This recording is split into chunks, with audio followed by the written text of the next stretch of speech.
It's Monday, so it's Mastering the Mind Monday, and we want to get into a topic that is very relevant at this time of year, Valentine's. You know, Valentine's is associated with love. You know, so we're talking about love on the mind. So today we are, like you said, what happens in our minds when we bazodi, right? Right. Yeah, that's the key term I wanted to use because I think it's real interesting. Because so many of us get into relationships and we don't understand that there are different stages as you go through, right? Yeah, there's so many. We only have like 3 relationship statuses. There's single, married, and it's complicated. Right? But just within a relationship, there are various steps that you kind of go through. So we're going to cover a couple of them. Actually, 3 of them.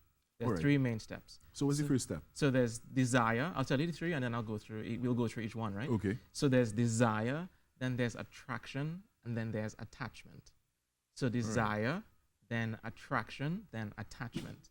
And each one of these is moderated to some degree by hormones or chemicals in your body, neurotransmitters, right? Okay. So desire, primarily by testosterone and estrogen, yeah? Right, the male and female hormones. Yes, but it doesn't last very long. You see a woman and she's passing, or you see a guy, he's hot and he's passing, and you feel a feeling. It's generally speaking moderated by this testosterone and estrogen. Obviously, testosterone in men and estrogen in women. Right. But I'll say something that's real cool. You might find this interesting. That testosterone boosts the libido of women also. Really? Yeah. It's That's curious. very interesting. It's very, very curious. You could go and take some time to read about it, but it's very, very interesting. So that is very interesting. But just as we're on that point, and you mentioned that, because that's something that is kind of boggling my mind a little bit. Yeah. So what are you saying is that women have a certain degree of testosterone in their systems as well? I would recommend doing some research, some extra research. From what I've read, is that women tend to, if they're given testosterone, then they tend to increase in sexual aggression. Okay. I'm not saying that they're violent. That's not what I'm saying at all. Please don't get that. That's not what I'm saying. Right? But being more forward. Yeah, Okay, you have to be careful with the wording. Yeah, I have to be careful, yeah. Anyways, we can carry on. Yeah. So the next one is attraction. And this is the part that most people are very familiar with. It's basically the point where you always want to talk to the person, you always want to spend time with them. And that's because that's moderated by a neurochemical called dopamine. Okay, I've mentioned it a few times. Right. So every time you spend time or you interact with that person, you get a kick of dopamine, which increases the likelihood of you doing the action again and again and again. Right. Okay, and that fluttery feeling that you feel when you're with butterflies that person, and all that, right? That's from norepinephrine. It makes you feel lightheaded. It makes you feel a little dizzy. It makes you feel in love. Right. Right. That is the in love. In feeling. love. Yeah. There are lots of other chemicals that have their part to play in the narrative, but I think that's one that's interesting to note.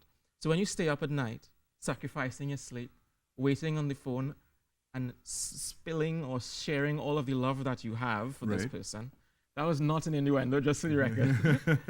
But that is basically that dopamine interaction there in play, because it's hard to walk away from that, right? So, and then the last one is attachment. Right. Right. So this is more long term. Attachment is basically done by oxytocin. Oxytocin. You ever heard that before? I've heard the term before, but what does oxytocin do? It's a bonding hormone, right? So it's released with mothers who breastfeed their babies. It's released when we hug and laugh with each other, when we interact with each other. It's also released when we interact sexually with our partners, right? Same thing. So I think so I've said all of these 3 parts, right, Carrie? And I think when you go into your next relationship, or if you're in one, I have no idea, that's not my business. But you have to figure out what stage you're at. So, and which chemicals are the ones, the hormones and chemicals that are acting up? And understand that they go in order of how temporary they are. So the first one is desire, right? That's short-lived, right? Very short. It's matter seconds. And then the second one with attraction, that's longer, time measured in weeks, and that kind of stuff. And then the last one is measured in years. Okay. So it's important to know where you're at in the story. To know and understand that which stage then of course. You're at and the different things involved. So is it that this feeling of love, you know, let's not think about the emotions and whatever. The feeling of love is governed by like physiological or biological factors, you know, things in our body, like, you know, as you said, hormones, and you said different chemicals that are released. So I think it has a big part to play. Right. Right. And it would be a fool's errand to ignore them. I don't think that love is all intellectual. I think there's a part of it that's you decide on is intellectual, but another part you have to wrestle with your corporeal self, your physical body that wants to play its part in your love affair. Yeah. That's so interesting.